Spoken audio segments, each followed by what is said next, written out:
चला नमस्कार. आज आपण बघणार आहोत 5वी स्कॉलरशिपचा निकाल लागलेला आहे.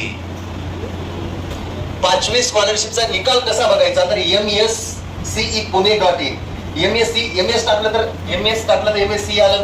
त्याच्यावर क्लिक करायचं. त्याच्यावर क्लिक केलं तर MSc पुणेवर क्लिक करायचं डबल. त्याच्यावर क्लिक केलं शिष्यवृत्ती परीक्षा त्याच्यावर क्लिक करायचं. शिष्यवृत्ती परीक्षा 2024. त्याच्यानंतर कुठे गेलं रे? इथं बघा आहे अंतरिम निकाल विद्यार्थ्यांसाठी. त्याच्यानंतर तुमचा रोल नंबर टाकायचा 11 डिजिट. पहिल्यांदा एम असते टी असते पहिल्यांदा एम अक्षर सुद्धा टाकायचं असं. त्याच्यानंतर नंबर टाकायचा तुमच्या हॉल तिकीटवरचा आणि लास्टला सबमिट करायचं. निकाल दिसते. ठीक आहे. या व्हिडिओची लिंक